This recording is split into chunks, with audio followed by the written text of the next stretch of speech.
तो जीएस की क्लासेस में आज फिर से सभी छात्रों का बहुत बहुत स्वागत है जो उत्तर प्रदेश पुलिस की तैयारी कर रहे हैं। आज हम प्रैक्टिस सेट नंबर 3 यहाँ पर लेकर के आए हैं, आप देख सकते हैं। तो आइए प्रारंभ करते हैं। सबसे पहला क्वेश्चन यहाँ पर पूछा गया है, बिरजू महाराज का संबंध किस शास्त्रीय नृत्य से है। तो बिरजू महाराज किस शास्त्रीय नृत्य से संबंधित है? कथक से संबंधित है। तो कथक से ही संबंधित अन्य जो आपके दिए गए हैं, अन्य कौन कौन है? पहला है बिरजू महाराज, दूसरा है बिंदाजी महाराज। कौन सा? बिंदाजी महाराज। नोट करेंगे बिंदाजी महाराज, इनके बारे में पूछा सकता है कि किस नृत्य से संबंधित है। अगला दिया गया है लच्छू महाराज, भी किससे संबंधित है? कथक से ही संबंधित है। अब इसके बाद में देखेंगे कथकली से कौन संबंधित है। कथकली से संबंधित है आपकी वलथोल नारायण मेनन। वलथोल नारायण मेनन किससे संबंधित है? कथकली से। और उदय शंकर भी कथकली से संबंधित है। भरतनाट्यम से भी आपसे पूछा जा सकता है, भरतनाट्यम से संबंधित कौन कौन से हैं। पहला है यामिनी कृष्णमूर्ति, नोट करेंगे यामिनी कृष्णमूर्ति। और दूसरा सोनल मानसिंह। कौन सा? सोनल मानसिंह। सोनल मानसिंह, सोनल मानसिंह, ये किससे संबंधित है? ये आपके भरतनाट्यम से संबंधित है। अब मणिपुरी की यदि बात करें तो मणिपुरी से कौन संबंधित है?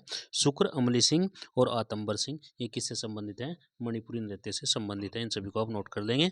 अगला क्वेश्चन आपसे पूछा गया है, भारत में किस राज्य में सर्वाधिक साक्षरता दर है।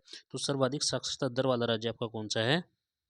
आपको पता होगा, केरल राज्य है। अगला क्वेश्चन आपसे पूछा गया, ब्रह्म समाज की स्थापना किसने की थी। यह क्वेश्चन भी महत्वपूर्ण हो जाता है, क्योंकि प्रैक्टिस सेट चल रहा है तो इसमें देखेंगे ब्रह्म समाज की स्थापना किसने की थी। राजा राम मोहन राय के द्वारा की गई थी ब्रह्म समाज की स्थापना। और ब्रह्म समाज की स्थापना किसके द्वारा की गई थी? राजा राम मोहन राय के द्वारा की गई थी। स्वामी विवेकानंद ने किसको क्या स्थापित किया था? स्वामी विवेकानंद के द्वारा बेलूर मठ की स्थापना की गई थी। किसकी? बेलूर मठ। बेलूर मठ की स्थापना किसके द्वारा की गई थी? स्वामी विवेकानंद के द्वारा। और स्वामी दयानंद सरस्वती के द्वारा क्या किया गया था? आर्य समाज की स्थापना की गई थी, आर्य समाज। ठीक है, इन सभी को आप नोट करेंगे। अगला क्वेश्चन है, उत्तर प्रदेश राज्य में कौन सा जनपद तेल रिफाइनरी के लिए प्रसिद्ध है। तो कौन सा जनपद तेल रिफाइनरी के लिए प्रसिद्ध है? Option number D is correct answer है। मथुरा जनपद तेल रिफाइनरी के लिए प्रसिद्ध है। अगला क्वेश्चन आपसे पूछा गया है, मुद्रा का क्या तात्पर्य है। मुद्रा का क्या तात्पर्य है? तो option number A is correct answer है। मूल्य का मापक। मूल्य का मापक ही कहलाता है क्या? मुद्रा।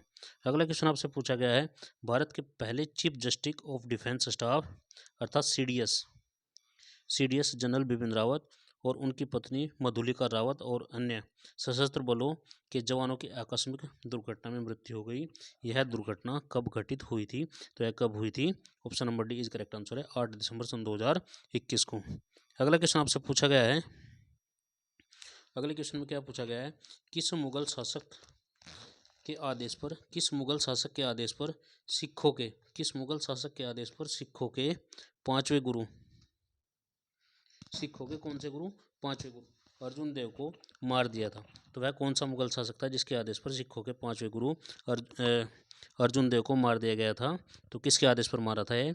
ऑप्शन नंबर 7 का क्या है? डी, जहांगीर के आदेश पर आपको मार दिया गया था। किसको? गुरु अर्जुन देव। और गुरु अर्जुन देव कौन से गुरु थे? उनके पांचवें गुरु थे। अगला क्वेश्चन पूछा गया है, भारत में राष्ट्रीय खेल दिवस कब मनाया जाता है। तो राष्ट्रीय खेल दिवस मनाया जाता है 29 अगस्त को। अगला क्वेश्चन पूछा गया, सर्वाधिक प्राचीनतम पुराण कौन सा है। आपसे पूछा गया है सबसे प्राचीनतम पुराण कौन सा है। यह महत्वपूर्ण प्रश्न हो जाता है और आपको पता भी होगा सबसे प्राचीनतम पुराण कौन सा है। मत्स्य पुराण है। ऐसे ही पूछा जा सकता है कि पुराणों की संख्या कितनी है। तो पुराणों की संख्या टोटल कितनी है? 18 है। टोटल कितने पुराण है? 18 पुराण है। अगला क्वेश्चन आपसे पूछा गया है, सारे जहां से अच्छा हिंदोसता हमारा किसके द्वारा रचित है, अर्थात किसने इसको लिखा है। तो सारे जहां से अच्छा हिंदोसता हमारा किसके द्वारा लिखा गया है? मोहम्मद इकबाल के द्वारा लिखा गया है। किसके द्वारा? मोहम्मद इकबाल के द्वारा लिखा गया है। रविंद्रनाथ टैगोर ने क्या लिखा है? देखिए रविंद्रनाथ टैगोर के बारे में देख लेंगे, गीतांजलि। क्या लिखा है? गीतांजलि लिखा है। किसने? रविंद्रनाथ टैगोर ने। ठीक है बच्चों। और उसके बाद में आपका महात्मा गांधी के द्वारा क्या लिखा गया? महात्मा गांधी के द्वारा लिखा गया है आपका स्वराज।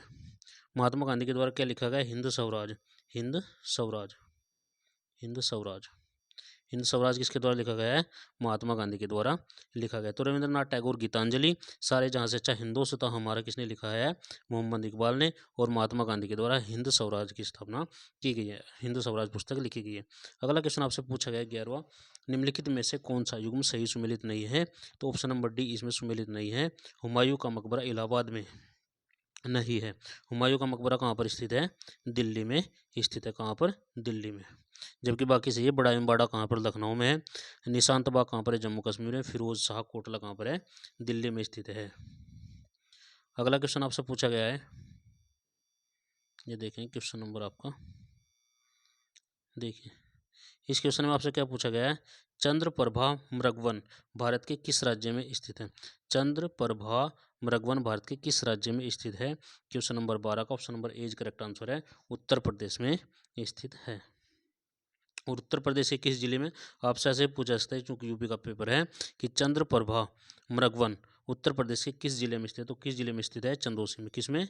चंदौसी में स्थित है। किस जिले में? चंदौसी जिले में स्थित है। अगला क्वेश्चन आपसे पूछा गया है, अर्जुन पुरस्कार किस क्षेत्र में दिया जाता है? अर्जुन पुरस्कार किस क्षेत्र में दिया जाता है? तो कौन से क्षेत्र में दिया जाता है? खेलकूद के क्षेत्र में दिया जाता है अर्जुन पुरस्कार। अगला क्वेश्चन नंबर 14 पूछा गया, भारत कोकिला के नाम से किसको जाना जाता है? तो भारत कोकिला किसको कहा जाता है? लता मंगेशकर को कहा जाता है। उसके बाद में किसको कहा जाता है? लता मंगेशकर को कहा जाता है भारत कोकिला। सॉरी, भारत कोकिला आपको कहा जाता है। ये क्वेश्चन क्या है? क्वेश्चन में पूछा गया है कि भारत में भारत कोकिला के नाम से कौन मशहूर है? तो भारत कोकिला है आपकी सरोजनी नायडू। कौन है? सरोजनी नायडू। भारत कोकिला किसको कहा जाता है? सरोजनी नायडू को कहा जाता है। लता मंगेशकर को क्या कहा जाता है? लता मंगेशकर को कहा जाता है सवर कोकिला। सवर कोकिला। सवर कोकिला किसको कहा जाता है? लता मंगेशकर को कहा जाता है। और इंदिरा गांधी को क्या कहा जाता है? लोहो महिला। इंदिरा गांधी को कहा जाता है लोहो महिला। और आपका पीटी ऊषा को क्या कहा जाता है? भारतीय एथलेटिक्स की गोल्डन गर्ल के नाम से जाना जाता है पीटी ऊषा को। अगला क्वेश्चन देखें, भारत के प्रथम उपराष्ट्रपति कौन थे? यह आपको बताना है। भारत के प्रथम उपराष्ट्रपति कौन थे? डॉक्टर एस राधाकृष्णन भारत के प्रथम उपराष्ट्रपति थे। और भारत के प्रथम उपराष्ट्रपति कौन थे? Doctor S Radhakrishnan. अगला क्वेश्चन आपसे पूछा गया है, भारत के राष्ट्रपति अपना त्यागपत्र किसको संबोधित करते हैं? भारत का जो राष्ट्रपति है वह अपना त्यागपत्र किसको देता है? या किसको संबोधन देता है? उपराष्ट्रपति को देता है। भारत का राष्ट्रपति अपना त्यागपत्र उपराष्ट्रपति को देता है। और अनुच्छेद नंबर किसके तहत देता है? अनुच्छेद नंबर 56(2) के तहत देता है यह अपना त्यागपत्र। अगला क्वेश्चन दिया गया है, हैजा रोग से शरीर का कौन सा अंग प्रभावित होता है? हैजा रोग से शरीर का कौन सा अंग प्रभावित होता है? 17 का option number B is correct answer है, आंत प्रभावित होती है हैजा रोग से। अगला क्वेश्चन दिया गया है, 31 दिसंबर 2021 के अमेरिका की प्रति अंतर्राष्ट्रीय पत्रिका टाइम्स द्वारा किसे पर्सन ऑफ द ईयर 2021 हेतु नामित किया गया था? Option number D Elon Musk को। अगला क्वेश्चन दिया गया है, मलेरिया की दवा कुनैन किस वर्ग से प्राप्त होती है? यह इंपॉर्टेंट क्वेश्चन हो जाता है, बहुत ही बार बार पूछा जाता है। तो मलेरिया की दवा कुनैन किससे बनाई जाती है? ऑप्शन नंबर 19 का है, सिनकोना नाम के पौधे की छाल से बनाई जाती है। अगला क्वेश्चन पूछा गया, भारत का सिलिकॉन वैली किसको कहा जाता है? भारत का सिलिकॉन वैली किसको कहा जाता है? तो बेंगलोर को भारत का सिलिकॉन वैली कहा जाता है। अगला क्वेश्चन पूछा गया, 12 दिसंबर 2021 को विश्व के पहले गैर सरल उपग्रह के परीक्षण के 60 वर्ष पूरे हो गए हैं। इस उपग्रह को निम्नलिखित में से किस नाम से जानते हैं? तो किस नाम से जानते हैं इसको? ऑस्कन फर्स्ट के नाम से जानते हैं। अगला क्वेश्चन पूछा गया है, गोबर गैस में मुख्यतः कौन सी गैस पाई जाती है? तो गोबर गैस में मुख्यतः कौन सी गैस पाई जाती है? मैथेन गैस गोबर गैस में पाई जाती है। मैथेन गैस किस गैस में पाई जाती है? गोबर गैस में पाई जाती है। और कितने परसेंट होते हैं यहाँ पर? 75% होती है इसमें गोबर गैस में मैथेन कितने परसेंट होती है? 75% होती है। अगला क्वेश्चन आपसे पूछा गया, राज्यसभा के लिए न्यूनतम आयु कितनी है? राज्यसभा के सदस्यों के लिए न्यूनतम आयु कितनी है? Option number B is correct answer है, 30 वर्ष है। कितने वर्ष है? 30 वर्ष। अगला क्वेश्चन आपसे पूछा गया है, 8 दिसंबर 2021 को तमिलनाडु के कुन्नूर में स्थित भारतीय वायुसेना के हेलीकॉप्टर में दुर्घटनाग्रस्त हो गई। इसमें के संबंध में कथन दिए गए, इनको बताना है। यह दुर्घटना M1 फर्स्ट 17V5 हेलीकॉप्टर से हुई। इस दुर्घटना में जनरल बिपिन रावत के अलावा अन्य सशस्त्र बलों के जवान भी शहीद हो गए। यह दुर्घटना कोयम्बटूर के सेलूर सैन्य हवाई अड्डे पर वेलिंगटन नेल्सन हिल्स जाने के समय हुई थी। तो इसका option number B is correct option number D is correct answer है, सभी के सभी कथन सही है। अगला क्वेश्चन दिया गया है, कैलकुलेटर किस प्रकार की कंप्यूटर कैलकुलेटर जो है किस प्रकार की कंप्यूटर कार्य पद्धति पर कार्य करता है। तो यह आपको बताना है। Option number C is correct answer है, डिजिटल कंप्यूटर के आधार पर कैलकुलेटर कार्य करता है। अगला क्वेश्चन आपसे पूछा गया है 26, वह ताप जिस पर कोई ठोस वस्तु अपनी ठोस अवस्था से द्रव अवस्था में परिवर्तित हो जाती है, क्या कहलाता है? क्या कहलाता है? वह गलनांक कहलाता है, जब कोई ठोस वस्तु अपनी ठोस अवस्था से द्रव अवस्था में परिवर्तित हो जाती है। अगला क्वेश्चन दिया गया, हाल ही में केन बेतवा नदी परियोजना हेतु वित्तीय पोषण तथा क्रियान्वयन को मंजूरी दी है। इसमें 103 मेगावाट जल विद्युत और 27 मेगावाट सौर ऊर्जा पैदा की जाएगी। इस परियोजना से कौन सा क्षेत्र लाभान्वित होगा, इसके बारे में आपको बताना है। तो कौन सा क्षेत्र लाभान्वित होगा? बुंदेल। अगला क्वेश्चन आपसे पूछा गया है, इनमें से क्या कार्बोहाइड्रेट के स्रोत नहीं है? कार्बोहाइड्रेट का स्रोत कौन सा नहीं है? तो मुर्गा कार्बोहाइड्रेट का स्रोत नहीं है, जबकि आलू, अनार और दूध कार्बोहाइड्रेट के स्रोत हैं। अगला क्वेश्चन आपसे पूछा गया है, उत्तर प्रदेश में लखनऊ मेट्रो के प्रथम चरण में कहां से कहां तक मेट्रो प्रस्तावित है? तो कहां से कहां तक मेट्रो प्रस्तावित है? ट्रांसनगर से चारबाग तक मेट्रो प्रस्तावित है। अगला क्वेश्चन दिया गया है आपका, किस माप से अधिक ध्वनि को शोर कहा जाएगा? शोर किस माप से अधिक ध्वनि को कहा जाएगा? 80 डेसिबल से अधिक की ध्वनि को क्या कहा जाएगा? शोर कहा जाएगा। देखिए, साधारण बातचीत की यदि ध्वनि की बात करें तो 30 से 40 तक होती है, यदि हम साधारण बातचीत करें। उसके बाद में ज़ोर से बात करें तो 50 से 60 होगी, यदि हम ज़ोर से बात करें। और उसके बाद में यदि हम ट्रक या ट्रैक्टर की जो ध्वनि होती है वो कितने होती है? ट्रक या ट्रैक्टर की ध्वनि की यदि बात करें तो वह होती है आपकी 90 से 100 के बीच में, ट्रक या ट्रैक्टर की ध्वनि। सायरन की ध्वनि 120 तक होती है, 100 से 120 तक होती है। जेट विमान जो है 140 से 150 तक होते हैं। और उसके बाद में मिसाइल की ध्वनि 180 तक होती है।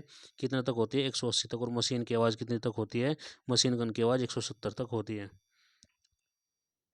अगला क्वेश्चन दिया गया है, एक कंप्यूटर में स्टोरेज माध्यम की अक्षमता की इकाई क्या होती है? तो क्या होती है? बाइट होती है।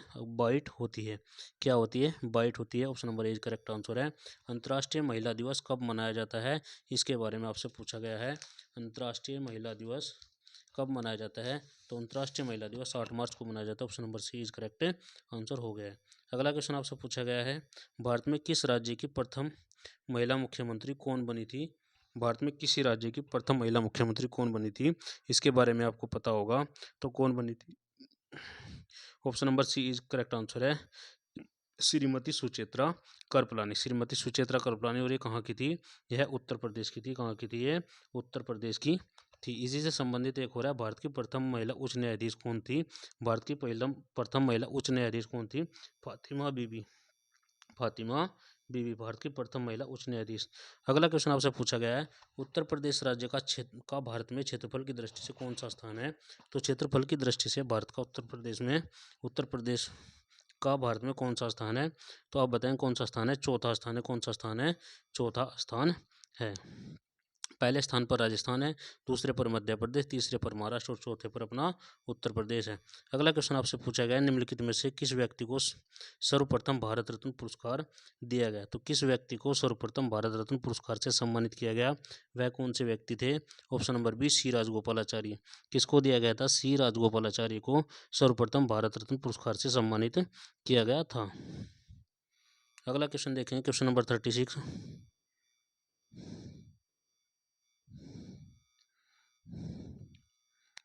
भारत में नदी पर बना सबसे लंबा पुल कौन सा है? भारत में नदी पर बना सबसे लंबा पुल कौन सा है?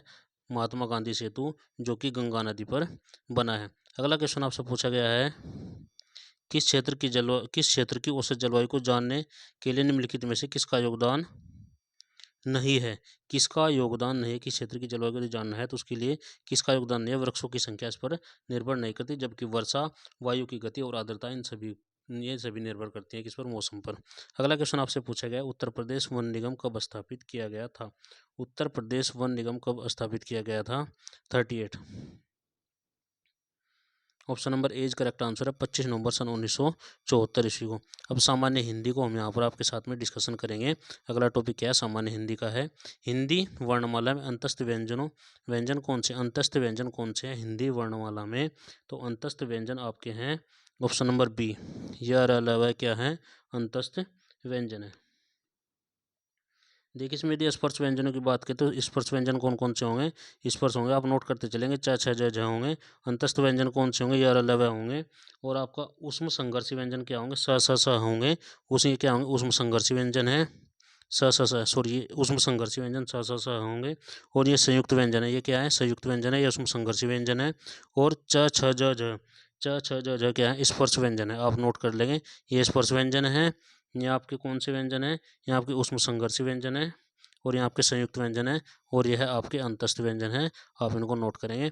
अगला क्वेश्चन है, किसी छंद में 26 मात्राएं होती हैं तथा 14 होती हैं, तो वह कौन सा है, गीति का। अगला क्वेश्चन है, निम्नलिखित में से असंगत विलोम शब्द कौन सा है, निम्नलिखित में से असंगत विलोम शब्द आपको बताना है, कौन सा है।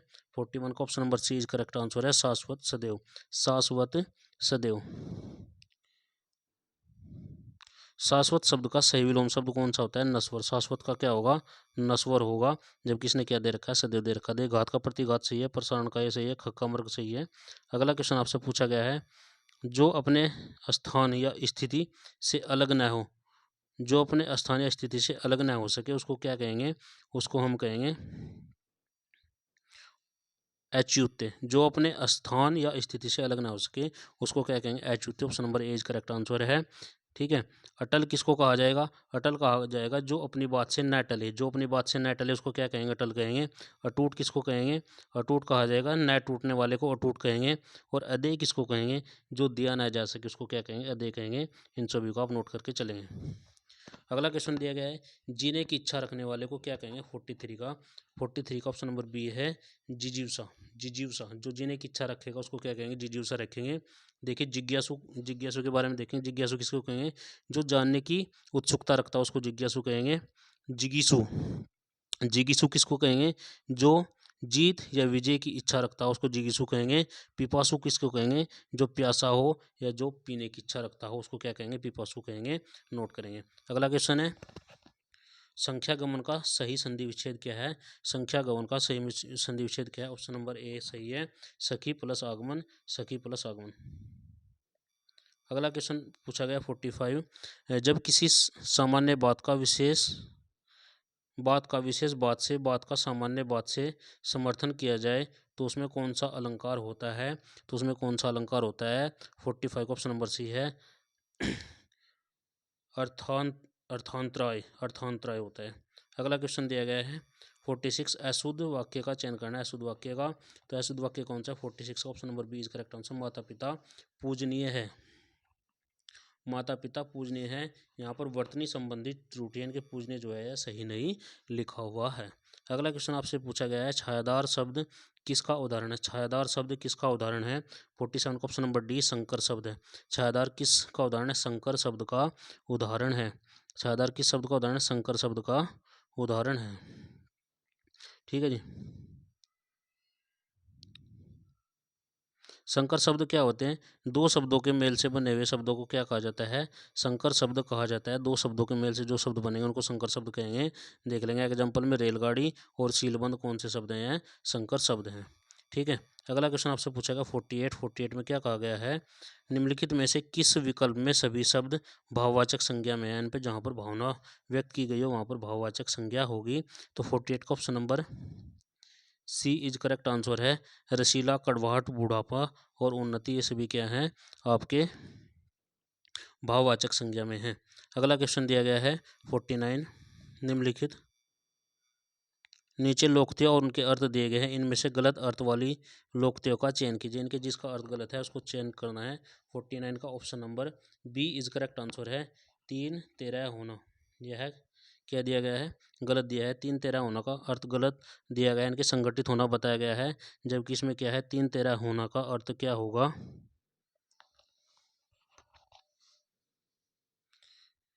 तीन तेरह होने का अर्थ है अस्त व्यस्त होना, अस्त व्यस्त होना। देखिए ये सही दिया गया, आगे नौत न पीछे पगा, इसको क्या कहेंगे, बंधनहीन कहेंगे। एक टकसाल के ढले को कहेंगे सब एक जैसे हैं। अंधे, आँख के अंधे गांठ के पूरे, इनके मूर्ख लेकिन धनवान। अगला क्वेश्चन आपसे पूछा गया है, गुलर का फूल होना मुहावरे का अर्थ क्या है? गुलर का फूल होना मुहावरे का अर्थ क्या है? दुर्लभ स्थिति होना या दुर्लभ वस्तु होना या दुर्लभ वस्तु होना। अगला क्वेश्चन आपसे पूछा गया, मैंने राधा के लिए कपड़े खरीदे। किसके लिए राधा किसके लिए कपड़े खरीदे हैं? राधा के लिए खरीदे हैं। इस वाक्य में कारक का प्रकार बताइए, कौन सा कारक है? तो इसमें संप्रदान कारक है। कौन सा कारक है बच्चों? संप्रदान कारक है। जिसके लिए कोई क्रिया संपन्न की जाए, जिसके लिए, देखिए संप्रदान कारक क्या है? जिसके लिए कोई क्रिया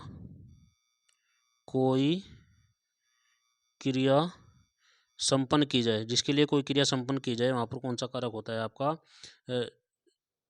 संप्रदान कारक होता है। अगला क्वेश्चन पूछा गया है, किस भाव की परिपक्व अवस्था को रस कहा जाता है? किस भाव की परिपक्व अवस्था को रस कहा जाता है, यह आपको बताना है। तो अस्थायी भाव की परिपक्व अवस्था को रस कहा जाता है। तिरंगा में कौन सा समास है? तिरंगा अर्थात 3 रंगों का समूह होता है। इसमें कौन सा समास है? द्विगु समास है। कौन सा समास है? द्विगु, यानी कि जहाँ पर भी किसी संख्या की बात होगी यहाँ पर द्विगु समास होगा। जैसे तिरंगा, त्रिभुज, त्रिफल, चतुर्भुज, ये सभी क्या है? द्विगु समास हैं। अगला क्वेश्चन आपसे पूछा गया है, अभियंत्र का सही अर्थ है। अभियंत्र का सही अर्थ क्या है? 54 का option number D is correct answer है। किसी वस्तु का भीतरी भाग को ही क्या कहेंगे? हम अभियंतर कहेंगे। 54 का क्या है? डी है। किसी वस्तु का भीतरी भाग को ही क्या कहेंगे? अभियंतर कहेंगे। 55, किसी क्षेत्र की बोली को कोशिका कहा जाता है। किस क्षेत्र की बोली को कोशिका कहा जाता है? काशिका कहा जाता है। किस क्षेत्र की बोली को काशिका कहा जाता है? वाराणसी क्षेत्र की बोली को क्या कहा जाता है? काशिका कहा जाता है। 55 देखेंगे। 55 में क्या दिया गया है? समूहार्थ शब्द को चिन्हित कीजिए। समूह का अर्थ शब्द को चिन्हित कीजिए। इसमें कौन सा है? अस्तवक। अस्तवक क्या है? समूहार्थ है। अस्तवक का अर्थ है फूलों का गुच्छा अर्थात गुलदस्ता। अगला क्वेश्चन आपसे पूछा गया है, जूही की कली कविता के कवि कौन है? जूही की कली कविता के कवि कौन है? निराला है। अगला क्वेश्चन दिया गया है, निम्नलिखित में से मिश्रित वाक्य का चयन कीजिए। मिश्रित वाक्य का चयन करना है। इसमें 58 में दिया गया है, जो विद्यार्थी परिश्रमी है वह अवश्य सफल होगा। Option number C is correct answer है। जो विद्यार्थी परिश्रमी है वह अवश्य सफल होगा। इनके 2 वाक्य दिए गए हैं और दोनों ही वाक्य क्या हैं? एक दूसरे से, पहला वाक्य स्वतंत्र है और दूसरा वाक्य पहले वाक्य पर आश्रित है। तो वहाँ पर कौन से होंगे? हैं मिश्रित वाक्य होंगे। अगला क्वेश्चन आपसे पूछा गया है, इसमें क्या कहा गया है? जब शब्द युग्मों के सही अर्थ भेद का चयन कीजिए। अम्बुज, अम्बुद, अम्बुज, अम्बुद का अर्थ क्या होगा? यह आपको बताना है। कमल तथा बादल, क्या होगा? कमल तथा बादल। Option number A is correct answer है। 2 समानार्थी शब्दों की पुनरुक्ति के बीच में किस विराम चिन्ह का प्रयोग होता है? 2 समानार्थी शब्दों के पुनरुक्ति के बीच में किस विराम चिन्ह का प्रयोग होता है, यह आपको बताना है। तो 2 समानार्थी शब्दों के उसमें कौन से चिन्ह का प्रयोग होगा? योजक चिन्ह का प्रयोग होता है। किसका प्रयोग होता है? योजक चिन्ह का प्रयोग होता है। जैसे एग्जाम्पल देख रहे हैं, कपड़ा लत्ता धन दौलत और मान मर्यादा। देखिए मान और योजक चिन्ह कैसा होता है? ये होता है भाई मान मर्यादा। ये वाला चिन्ह क्या होता है? योजक चिन्ह होता है। जैसे माता पिता, उनके बीच में भी यही चिन्ह आ जाएगा। अगला क्वेश्चन देखेंगे। देखिए यहाँ पर ये दिया गया है, पत्थर का पर्यायवाची नहीं है। पत्थर का पर्यायवाची कौन सा नहीं है, यह आपको बताना है। तो पत्थर का पर्यायवाची कौन सा नहीं है? ऑप्शन नंबर डी उरग नहीं है पत्थर का पर्यायवाची। अगला क्वेश्चन आपसे पूछा गया है, देखिए यहाँ पर इसको पढ़ लेंगे और इसको क्रोनोलॉजिकल फॉर्म में आप लिख लेंगे, अर्थात इससे एक सही वाक्य बनेगा जिसको आपको बनाना है। आप बना करके देख लेंगे, इसको आसान से बन जाएगा, हम इसका आंसर बता देंगे। इसका आंसर कौन सा है आपका? पहले इसको देख लेंगे आप, स्क्रीनशॉट लेना हो स्क्रीनशॉट ले लेंगे, पूरे को पढ़ लेंगे। पढ़ने के बाद में फिर यहाँ पर देख लेंगे। ऑप्शन नंबर डी इसका सही आंसर है। रै वह लै आएगा, सबसे पहले रै आएगा, दे सकता है पर, फिर उसके बाद वह आएगा खुद को नहीं, फिर उसके बाद लै आएगा दे सकता है आप खुद को, फिर यह आएगा धोखा दे सकता हो पर। ठीक है। अगला क्वेश्चन दिया गया, परिमाणवाचक क्रिया विशेषण अवयव क्या है? क्वेश्चन नंबर 63 का option number D is correct answer, अत्यंत। अगला क्वेश्चन आपसे पूछा गया, यहाँ पर पैराग्राफ है, इस पैराग्राफ को आप पढ़ लेंगे। पढ़ने के बाद में इससे संबंधित 4-5 क्वेश्चन है, उनको आप आसानी से हल कर सकते हैं। इन सभी को आपको ध्यान से पढ़ना होगा इस पैराग्राफ को, क्योंकि एक क्वेश्चन बहुत ही ज़्यादा महत्वपूर्ण है। स्क्रीनशॉट लेना चाहते हैं आप, स्क्रीनशॉट ले लीजिए। ये देखेंगे प्रश्नों के उत्तर हम करा रहे हैं इसके।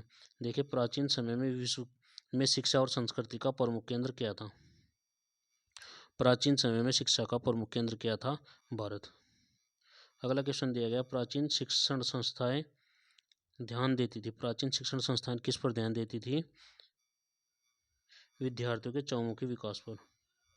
ये सब पैराग्राफ में है दिया हुआ है भाई। अगला क्वेश्चन दिया गया है, नवीन शिक्षा प्रणाली में विद्यार्थियों को प्रेरित किया जाता है। नवीन शिक्षा प्रणाली में विद्यार्थियों को प्रेरित किया जाता है राष्ट्र हित में कार्य करने के लिए। अगला क्वेश्चन दिया गया है, नवीन शिक्षा प्रणाली में व्यावहारिक शिक्षा पर बल दिया जाता है ताकि विद्यार्थियों का नैतिक, शारीरिक व मानसिक विकास हो सके। पुस्तकालय शब्द में प्रत्यय है। पुस्तकालय शब्द में प्रत्यय 68 का option number C is correct answer ए। देखिए, प्रत्यय क्या होते हैं? जो किसी वाक्य के अंत में जुड़े होते हैं उनको प्रत्यय कहते हैं। इससे ये प्रत्यय से ही संबंधित अन्य शब्द क्या हो जाएंगे? भवदीय हो जाएगा, राष्ट्रीय हो जाएगा, परिणीय हो जाएगा, भारतीय हो जाएगा। इन सभी के लास्ट में क्या जुड़ा है? ये प्रत्यय जुड़ा हुआ है। अगला क्वेश्चन 69 दिया गया है। 69 में क्या पूछा गया है भाई? वाक्य में त्रुटिपूर्ण भाग का चयन कीजिए। यदि कोई त्रुटि नहीं है तो डी को चिन्हित कीजिए। अनेक अध्यापकों, शिक्षाविदों तथा भाषा शास्त्रियों का सहयोग मिला है। इसमें से कौन सी त्रुटि है, यह आपको बताना है। तो 69 का ऑप्शन नंबर ए, अनेक अध्यापकों। अनेक अध्यापक नहीं होने का भाई, अनेक अध्यापकों नहीं होने का, अनेक अध्यापक होगा, क्योंकि अध्यापक खुद में ही एक बहुवचन होता है। अगला क्वेश्चन देखेंगे, निम्नलिखित में से कौन सी पुस्तक प्रेमचंद्र द्वारा नहीं लिखी गई? प्रेमचंद्र ने कौन सी पुस्तक नहीं लिखी है, यह आपको बताना है। 70 का ऑप्शन नंबर डी, धुरु स्वामिनी। उसने प्रेमचंद्र के द्वारा नहीं लिखी गई है। धुरु स्वामिनी किसके द्वारा लिखी गई है? जयशंकर प्रसाद के द्वारा। जयशंकर प्रसाद के द्वारा लिखी गई है धुरु स्वामिनी। जबकि कायाकल्प, रंगभूमि और कर्मभूमि किसके द्वारा लिखी गई है? यह लिखी गई प्रेमचंद के द्वारा। अगला क्वेश्चन है, निम्नलिखित में से कौन अष्टछाप का कवि है? अष्टछाप का कवि कौन सा है, यह आपको बताना है।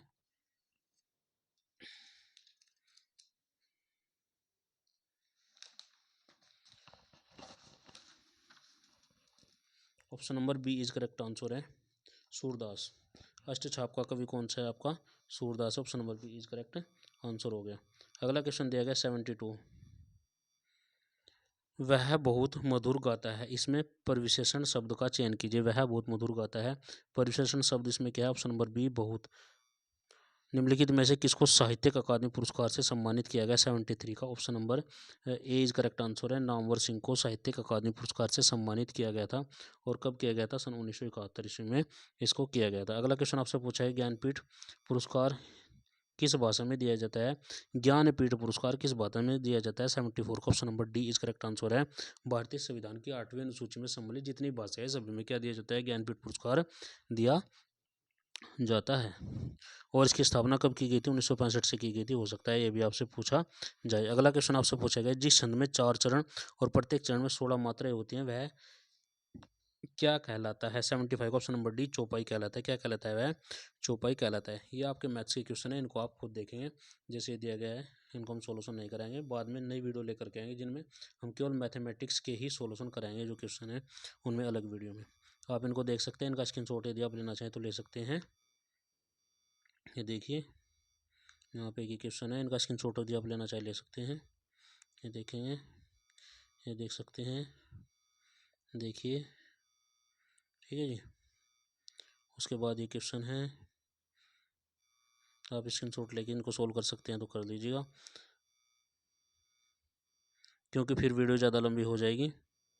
बल्कि इन क्वेश्चनों को हम कराएंगे आपको एक अलग से वीडियो, केवल मैथमेटिक्स के एमसीक्यू क्वेश्चनों की लेकर के आएंगे, जिसमें हम मैथमेटिक्स के सभी क्वेश्चनों को शॉर्ट ट्रिक के माध्यम से आपको हल कराएंगे। सबसे पहले हम इन क्वेश्चनों को पूरे को सोल्यूशन कर लें। ये देखिए यहाँ पर, ठीक है जी, ये सभी क्वेश्चन दिए गए हैं। ये देखिए,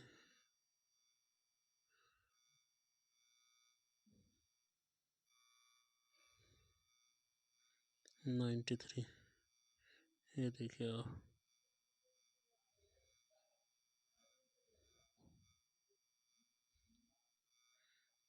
अभी यहाँ पर चलेंगे मानसिक, योग्य और तर्क क्षमता। देखिए, पुस्तक, पुस्तक को क्या कहा इसने? पुस्तक को कहा इसने, देखिए पुस्तक पृष्ठ है तो दीवार क्या होगा?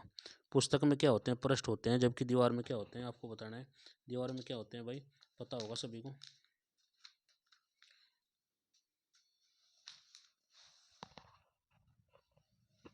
दीवार में ईंट होती है, क्या होते हैं, ईंट। देखिए एल एन पी क्यू को क्या लिखा है इसने, ACEF लिखा है। क्या लिखा है, ACEF लिखा है। तो TVXY को क्या लिखेंगे, या इसको बताना है। ठीक है,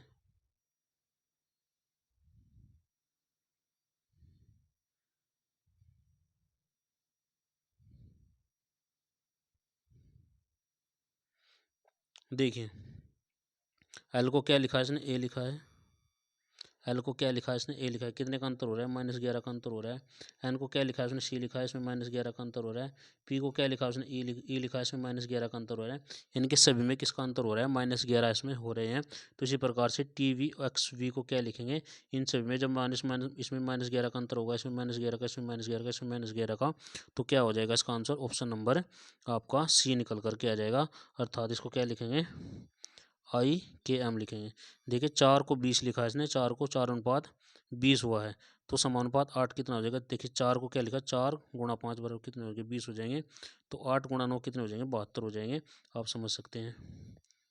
ये देखिए अगला क्वेश्चन देखेंगे। काली शाखा पत्ती पौधा इनमें से, कली शाखा पत्ती और पौधा इनमें से अलग कौन है, अर्थात भिन्न कौन है, यह बताना है आपको। तो ऑप्शन नंबर डी अलग है, पौधा अलग है, जबकि ये सभी किस पर, पौधे पर ही तो लगते हैं। क्वेश्चन नंबर 18, ABDFGILMOSTU इनमें से अलग कौन सा है, यह आपको बताना है। तो STU अलग है, जबकि ये सभी एक समान है, ये सभी एक समान है। ठीक है, अब उसके 119 में दिया गया, 119 में क्या कहा गया है, देखिए 24 42 36 63 37 73 35 51, तो क्या गलत है इसमें, ऑप्शन नंबर 119 का डी, 119 का डी, क्योंकि यह अलग है। देखिए इन दोनों को उल्टा करके लिखा गया, इनको भी उल्टा करके लिखा गया, इनको भी उल्टा करके, लेकिन इनको नहीं लिखा गया है। तो ऑप्शन नंबर यही इसका करेक्ट आंसर है। अगला क्वेश्चन देखेंगे। देखें यहाँ पर, ये देखें, देखिए इसमें निम्नलिखित शब्दकोशों को शब्दकोशों में दिए गए क्रम के अनुसार लिखें। देखिए इसमें शब्दकोशों में क्रम के अनुसार इसको लिखना है। सबसे पहले एम के बाद में क्या आएगा, ए, यानी कि पहले क्या आएगा, ए करना है।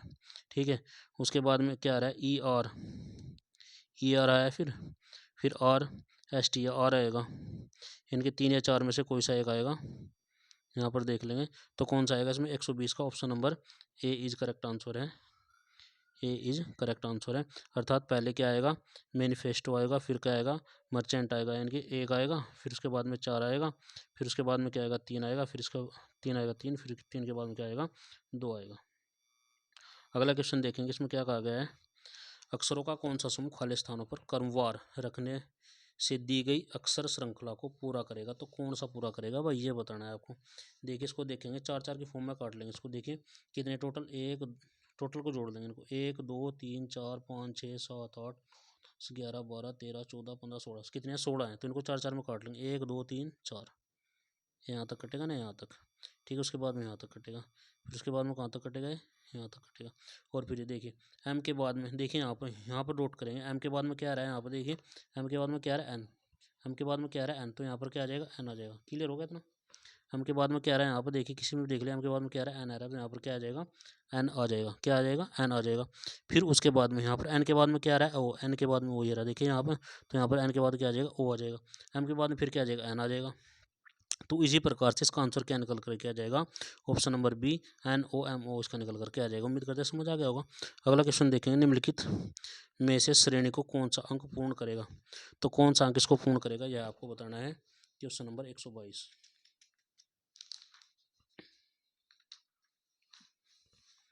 देखिए यह एक श्रृंखला बनी हुई है। देखिए 14 के बाद कितना लिया, 27, इनके बीच में कितने का अंतर, 13 का। देखिए इसमें 14 27 52 101 और 198, इनके बीच में 13 25 और भाई आपका 49 और भाई 97, 49 के बाद 97 और 193, इनका अंतर आ रहा है इनके बीच में। ठीक है भाई, और इनके बीच में फिर यहाँ पर कितना अंतर आ रहा है, देखिए यहाँ पर अंतर आ रहा है 12 का, फिर 24 का, फिर कितने का, 48 का, और फिर 96 का। ठीक है, इनमें गुणा 2 से कर देंगे, गुणा 2 से कर देंगे और फिर गुणा 2 से कर देंगे तो आंसर आपका निकल करके आ जाएगा। और आंसर क्या आएगा आपका 391 निकल करके आ जाएगा। अगला क्वेश्चन देखेंगे, एक्स और वाई भाई हैं, आर वाई का पिता है, टी एस की बहन है, एस एक्स का मामा है, तो टी का आर से क्या संबंध है, टी का आर से संबंध बताना है। 123 का option number B is correct answer है। सोल्व करके देख लेंगे, पता लग जाएगा। देखिए, रमेश सतीश से अधिक अमीर है किंतु जया रमेश से कम अमीर है। राम जया से कम अमीर है किंतु सतीश से अधिक अमीर नहीं है, लेकिन वह रमेश जितना अमीर नहीं है। रमेश नवीन से कम अमीर है, इनमें सबसे अधिक अमीर कौन है। तो इनमें सबसे अधिक अमीर कौन है ये आपको बताना है। इसको सोल्व करके आप देखेंगे। देखिए, सबसे पहले नवीन आएगा, फिर नवीन के बाद आपका आएगा रमेश, फिर रमेश के बाद जया, जया के बाद राम, राम के बाद सतीश। तो सबसे अधिक नवीन कौन हो जाएगा, नवीन हो जाएगा। अगला क्वेश्चन देखिए, निम्नलिखित विकल्प में से वह शब्द सुनिए इसका प्रयोग करके नहीं बनाया जा सकता। देखिए, कौन सा नहीं बनाया जा सकता है। देखिए, नहीं बनाया जा सकता। PAINTER। देखिए, इसमें आई नहीं दिया हुआ है। क्या नहीं दिया हुआ है, आई है नहीं ना, इसमें आई नहीं है तो इसलिए यह नहीं बनाया जा सकता। बाकी बनाया जा सकता है, ये बनाया जा सकता है, ये बना सकता, लेकिन यह नहीं बनाया जा सकता। Option number C is correct answer है। फ्रेंड को किसी कोड भाषा में ये लिखा जाता है, तो कैंडल को क्या लिखा जाएगा ये बताना है। देखिए, फ्रेंड्स को HUM के कैसे लिखा है इसने, सबसे पहले तो यही जानना जरूरी है। तो इसमें क्या होगा, सबसे पहले एफ को एच में कन्वर्ट करें तो +2, आर को यू में +2 हो गया, फिर +3 हो गया, फिर +4 हो गया, फिर +5 हो गया। ऐसे ऐसे करके इसमें कन्वर्जन होते जा रही है। देखिए, सी में +2 करेंगे, इन सी 3 पे है तो 3 और 2 कितना हो जाएगा, 5 पे क्या आ जाएगा, ई आ जाएगा। इनके 126 का ऑप्शन नंबर क्या आ जाएगा आपका, ए इज करेक्ट आंसर हो जाएगा। क्लियर होगा। उसके बाद में देखेंगे, ए माइनस को प्रदर्शित करता है, सी गुणा को प्रदर्शित करता है, डी भाग को प्रदर्शित करता है, ई प्लस को प्रदर्शित करता है। तो इसका मान बताना है आपको। देखिए, इसका मान आप कैसे निकाल लेंगे, सोल्यूशन कर दें। वीडियो थोड़ी लंबी हो जाएगी लेकिन फिर भी चलो कर ही देते हैं। देखिए, इसको क्या देगा, 14 गुणा 3 माइनस 12 + 4 भाग 2। इसको जब सोल्व करेंगे, सोल्यूशन करेंगे तो 14 में 28, 14 42 -12 + 2। ठीक है, तो 44 -12 बराबर कितना आ जाएगा, 32। अर्थात इसकी वैल्यू कितनी निकल करके आ जाएगी, 32 वैल्यू निकल करके आ जाएगी। देखिए, 879 को 8 लिखा है, 625 को 1 लिखा है, 586 को 9 लिखा है, तो 785 को बताना है क्या लिखा जाएगा। देखिए, 9 और 7 कितना है, 16। देखिए, उसने क्या कहा, पहले और तीसरे को क्या कर दिया इसने 8 कैसे लिखा, पहले और तीसरे को जोड़ दिया, पहले और तीसरे को जोड़ दिया है, नहीं सॉरी, दूसरे और तीसरे को क्या कर दिया ने जोड़ दिया और पहला घटा दिया। तो 5 और 2 7 में से 6 गया 1, और 8 और 6 14 में से 5 गया 9, तो 8 और 5 13, इन दोनों को जोड़ेंगे 13 में से 7 गए कितने 6। तो option number A correct answer हो जाएगा। समझ आ गया होगा। अगला क्वेश्चन दिया गया, दिए गए विकल्प में से लुप्त पद ज्ञात करना है। देखिए, इसने क्या दिया गया है, 8 7 6 7 6 5 6 5 4 और 90 65, और यहाँ पर बताना है कि क्या आएगा। देखिए, इसने सोल्यूशन क्या कर रखा है इसने। देखिए, 8 7 5, देखिए 8 प्लस के 7 15 और 15 छक्के कितने हो गए, 8 प्लस के इनको प्लस कर रखा है और उसमें मल्टीप्लाई कर रखा है। 8 + 7 कितने हो, 15 छक्के 90, 7 और 6 13 पंजे कितने हो गए 65, तो 6 पंजे 3 चौक 12 कितने हो गए, 6 पंजे 6 और 4 6 और 5 11 चौक कितने हो गए 44 हो गए। क्लियर हो गया इतना। अगला क्वेश्चन देख लेंगे यहाँ पर। श्याम अपने मित्र के घर जाता है जो उसके घर से सीधे 10 किलोमीटर दूर जाता है। वापस लौटते समय वह दाएं मुड़कर 2 किलोमीटर चलता है और फिर दाएं मुड़ जाता है। फिर से दाएं मुड़ने से पहले वह 10 किलोमीटर चलता है। श्याम अभी भी अपने घर से कितनी दूरी पर है यह आपको बताना है। तो कितनी दूरी पर है वह बताना है आपको, 2 किलोमीटर की दूरी पर है। इसका डायग्राम कैसे बनेगा, उसने कहा है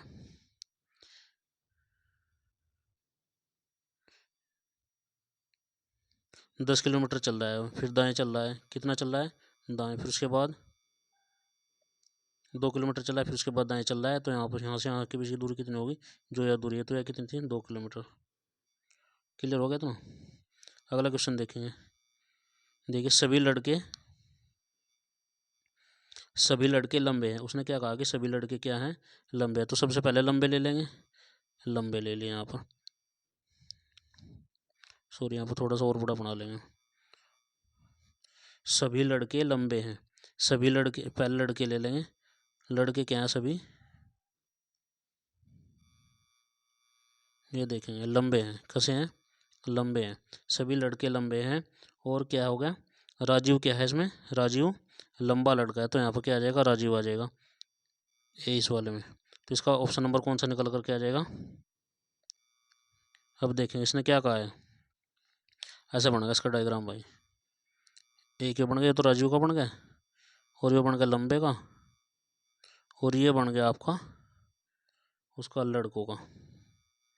क्लियर हो गया इतना, लंबे, ये लंबे का बन गया और ये लड़कों का बन गया और ये राजू का बन गया। अब उसने क्या पूछा है आपका, राजीव लंबा लड़का है कि राजीव लंबा नहीं है, तो इसमें से निष्कर्ष बताना कौन सा निष्कर्ष आपका निकलता है। तो कौन सा निष्कर्ष निकलेगा, आप इसमें से चित्र को देख करके आप बताइए कौन सा निष्कर्ष निकलेगा। केवल निष्कर्ष फर्स्ट ही निकलेगा इसमें से कि राजीव क्या है, कैसा लड़का है, लंबा लड़का है। दिए गए प्रश्न चित्र में कितने त्रिभुज हैं यह बताना है आपको, त्रिभुजों की संख्या बतानी है आपको। तो त्रिभुज कितने हैं इसमें आपके, 16 त्रिभुज है। कितने त्रिभुज है, 16 त्रिभुज है। देखिए एक त्रिभुज वाले, एक आकृति वाले त्रिभुजों की संख्या कितनी है, एक आकृति वाले त्रिभुज की संख्या 6 है, दो त्रिभुजों वाले आकृतियों की संख्या कितनी है, 3 है, और फिर 3 वालों की कितनी है, 6 है, और फिर +1 कितने हो गए टोटल आपके निकल करके आ जाएंगे यहाँ पर 16।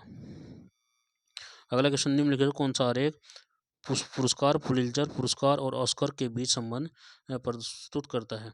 इनके ऑस्कर के बाद में इनके ऑप्शन नंबर आपका सी निकल करके आ जाएगा, ऑप्शन नंबर सी। कौन सी आकृति प्रश्न आकृति के पैटर्न में निहित है। इस प्रकार के प्रश्न भाई बहुत पूछे जाते हैं, इनको ध्यान से देखने की आवश्यकता है। 133 का कौन सा ऑप्शन नंबर, 134 का, 134 का option number C is correct answer है। 135 देख लेंगे, ये भी आकृति से संबंधित है। इसमें कौन से किसमें यह आकृति निहित है, ध्यान से देखें कौन से में इनकी इस तरीके से बननी चाहिए। देखो आप कौन से में बननी है, आपको देखना चाहिए इसमें कौन से में बनेगी, ऑप्शन नंबर बी में। देखिए यहाँ पर बननी है ना, ये देखें यहाँ पर बननी है। अगला क्वेश्चन देखिए, कागज को मोड़ दे इस तरीके से, और मोड़ने के बाद में बताना है कि इसको कौन सी आकृति बनेगी, यह बताना है आपको। तो कौन सी आकृति बनेगी इसमें, डी आकृति बनेगी। अगला क्वेश्चन दिया गया, इसमें क्वेश्चन पूरा नहीं दिया हुआ है, थोड़ा कट गया है, कोई बात नहीं है, ऑप्शन नंबर डी सही है इसमें। 137 में दिया गया कथन निष्कर्ष दिया गया। देखिए सभी फल पत्तियां हैं, कुछ फल अंगूर हैं, सभी फल पत्तियां हैं, कुछ फल अंगूर हैं, तो इसका डायग्राम कैसे बनेगा। देखिए यहाँ पर फल बन जाएगा, ये फल हो गया, और ये क्या हो गया भैया आपका, ये हो गया पत्तियाँ, पत्ती के बाद में क्या बन गए, अंगूर बन गए। ठीक है, अब इसने बताना है कि कुछ कुछ पत्तियाँ अंगूर हैं, कुछ पत्तियाँ अंगूर है, बिल्कुल सही है। सभी अंगूर क्या है, फल है, गलत है। इनके केवल निष्कर्ष फर्स्ट ही इसका निकलता है। अगला क्वेश्चन दिया गया है, एक शब्द केवल एक संख्या समूह को दर्शाता है, इसमें दिया गया है, अब ये देखिए इसको आप खुद सोल्व करेंगे, वैसे बहुत ही आसान क्वेश्चन है, जब समय होगा तो उसके बारे में हम आपको ज़रूर बताएंगे। अगला क्वेश्चन दिया गया है, देखिए कुछ थैले जेब हैं, कुछ थैले जेब हैं, कोई भी जेब थैला नहीं है, कुछ थैलियाँ नहीं है, निष्कर्ष बता रहा है, और कुछ जेब थैले, तो इनमें से कौन सा निष्कर्ष निकलता है। देखिए इसका डायग्राम हम आपको बना करके दिखा दें। देखिए यहाँ पर थैले हो गए, ये तो थैले हो गए, और उसके बाद में ये जेब हो गई, और जेब के बाद में क्या होगा, थैला हो गया, और यहाँ पर क्या हो गया, एक्स निकल करके आ गया। इनके इसमें कौन सा निष्कर्ष निकलेगा, निष्कर्ष फर्स्ट और सेकंड दोनों के दोनों ही निकलेंगे। अगला क्वेश्चन दिया गया, एक दर्जी को कपड़े के रोल में 10 मीटर कमीज के बराबर टुकड़ा काटने हैं, वह 1 मिनट में 45 कमीजों के टुकड़े बना सकता है, 24 मिनट में वह कुल कितने कपड़े बना सकता है यह बताना है। तो 24 मिनट में कितने बनाएगा, 24 गुणा 45 हो जाएगा, टोटल 1080, कितने 1080, और रोल कितने बनाएगा, 1000 कपड़े के रोल काट सकता है। कितने रोल काटेगा वो, देखिए 45 गुणा 24 बटे कितना हो जाएगा, 10 हो जाएगा। तो ये टोटल बनकर कितना आ जाएगा, ये आ जाएगा 1080, और बटे 10 है, ये 1 0 से 1 0 कट जाए, कितने बन गए, 108 रोल बन जाएंगे। अंग्रेजी वर्णमाला में कितने बड़े अक्षर दर्पण में देखने पर समान दिखाई देते हैं। महत्वपूर्ण प्रश्न है भाई, बहुत ज़्यादा, क्योंकि इसका लिए कोई ट्रिक तो है नहीं, इसको डायरेक्ट याद रखना पड़ेगा। इसमें कितने होते हैं, 11 अक्षर हैं, जो कि दर्पण में आप देखोगे सेम ही दिखाई देंगे, और कौन कौन से होंगे मैं नोट कर देंगे। ए भी सेम दिखाई देगा, HAMOTUVWX, ये सभी 11 हैं जो कि एक समान दिखाई देंगे दर्पण में देखने पर भी। एक परिवार में पति पत्नी एवं पुत्र, एक पुत्र एक पुत्री है, पिता की आयु पुत्री से 3 गुनी है, पुत्र की आयु अपनी माता से आधी है, पत्नी अपने पति से 9 वर्ष छोटी है, तब पुत्र पुत्री से 7 वर्ष बड़ा है, बताइए माता की आयु कितनी है, यह बताना है आपको। ठीक है, तो इसका आंसर क्या आ जाएगा, ऑप्शन नंबर डी आ जाएगा 60 वर्ष। सोल्यूशन यदि इसकी करने की बात करें, देखिए चलो सोल्यूशन भी कर देते हैं इसका। पुत्री की आयु मान ली हमने, पुत्री की आयु कितनी मान ली, पुत्री की आयु होगी कितनी, एक्स। तो यहाँ पर पिता की उम्र की कितनी है, 3 गुना, इनकी पिता की आयु कितनी होगी, 3x होगी, पिता की होगी, और ये किसी होगी, पुत्री की। तो उसके बाद में उसने क्या कहा है कि 9 वर्ष के बाद इनके 3x माइनस का 9 हो जाएगा, बराबर एक्स प्लस का कितना हो जाएगा, 7, और इसके कितने गुणे के बराबर, 2 गुणे के बराबर हो जाती है। इनकी 3x माइनस के 9 बराबर कितना हो जाएगा, 69 माइनस का 9।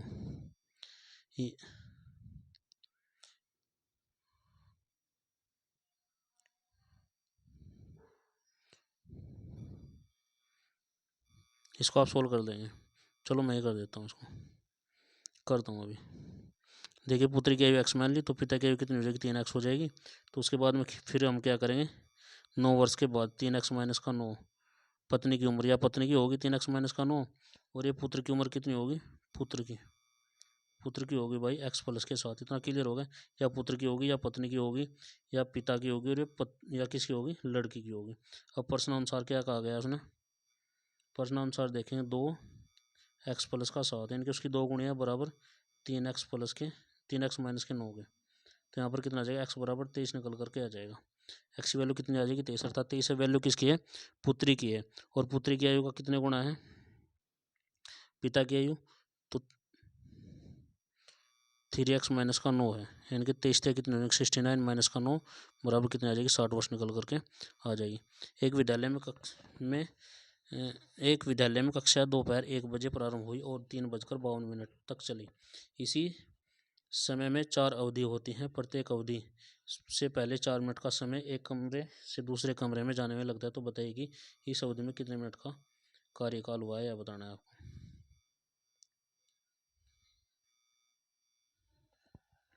तो कितना हुआ है यहाँ पर, 40 मिनट का, कितने का पीरियड हुआ है, 40 मिनट का। अगर इसको सॉल्यूशन करने की बात करें तो यहाँ पर करेंगे 4x प्लस के 3 गुणा 4 बराबर 3:52 माइनस का 1 घंटा, यानी कि 4x प्लस का 12 बराबर 2:52। ठीक है जी। उसके बाद में फिर यहाँ पर क्या आ गया, उसके बाद में फिर आपका आ गया 4x प्लस के 12 बराबर कितना हो जाएगा, 2 घंटे 12 मिनट को क्या, 2 घंटे 52 को क्या लिखेंगे, 172 लिख लेंगे। यानी कि x की वैल्यू कितनी, 4x बराबर कितना आ जाएगा, 160, यानी कि x की वैल्यू कितना निकल करके आ जाएगी, 40 निकल करके आ जाएगी। अगला क्वेश्चन, दी गई आकृति में कुल आयतों की संख्या बतानी है। दी गई आकृति में कुल आयतों की संख्या कितनी है, 10 है।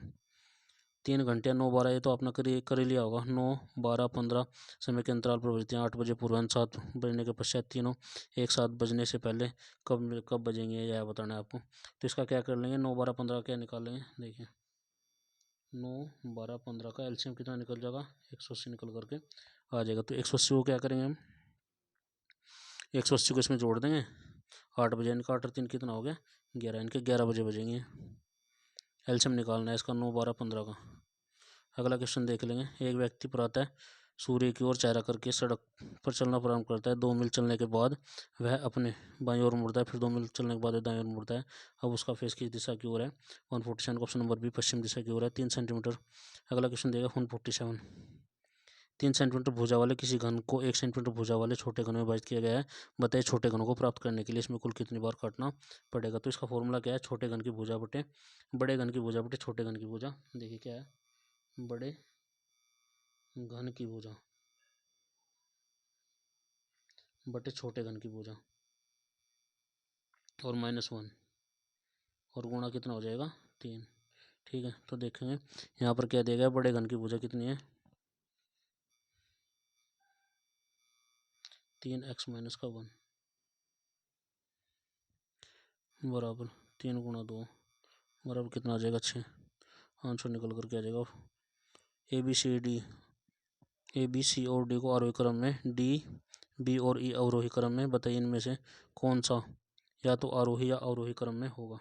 तो कौन सा होगा, 148 का option number D, E B और सी। छात्रों की एक पंक्ति में राम बाएं से 10वें, श्याम दाएं से 5वें स्थान पर है। जब राम एवं श्याम अपने स्थान आपस में बदल लेते हैं तो वह 15वें स्थान पर हो जाता है। बताइए स्थान परिवर्तन के बाद श्याम दाएं से कौन से स्थान पर है। इस प्रकार के क्वेश्चन आप आसानी से हल कर सकते हैं। देखिए कैसे करेंगे, देखिए उसने कहा कितने, 15 ले लेंगे, फिर प्लस, यहाँ पर 5 है ना, तो 5 माइनस के 1 बराबर कितना हो जाएगा 19, यानी कि 19 प्लस का 1 माइनस का 10 बराबर कितना हो जाएगा 10। कितने स्थान पर आ जाएगा ये, 10वें स्थान पर। एक ये दिया गया है, पौष्टिक पौष्टिक भोजन स्वादिष्ट और स्वास्थ्य के लिए अच्छा होता है। शहद पौष्टिक है, शहद कैसा है, पौष्टिक है। निष्कर्ष में दिया गया शहद स्वास्थ्य के लिए अच्छा है, स्वादिष्ट भोजन पौष्टिक होता है। तो इसमें कौन सा निष्कर्ष निकला है, केवल फर्स्ट निष्कर्ष इसमें निकल करके आएगा। तो आज के जितने भी क्वेश्चन है इसके हमने सॉल्यूशन आपके साथ में कर लिए हैं। और वीडियो यदि आपको अच्छी लगी हो तो कृपया करके शेयर करना ना भूलें और चैनल को सब्सक्राइब कर लें। धन्यवाद। जय हिंद, जय भारत।